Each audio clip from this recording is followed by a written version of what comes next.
In today's tutorial, I'm going to show you guys how to resolve if your keyboard is not working on your ASUS laptop, tablet, or desktop computer. So this should hopefully be a pretty straightforward process here, guys. And without further ado, let's go ahead and jump straight into it. So first thing I recommend doing would be if you're using an external keyboard, I'd recommend unplugging it and plugging it into a different port on your computer. See if that resolves the problem, or try plugging it into a different computer altogether and see if it's a keyboard issue. If that's not what the problem is, you would then just open up the Start menu, select the Settings gear button on the left panel, and then go down and select Update and Security. On the left panel, select Troubleshoot, and then on the right side, select Additional Troubleshooters.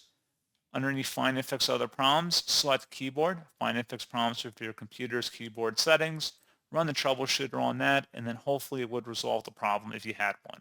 So, as always, thank you guys for watching this brief tutorial. I do hope that was able to help you out, and I do look forward to catching you all in the next tutorial. Goodbye.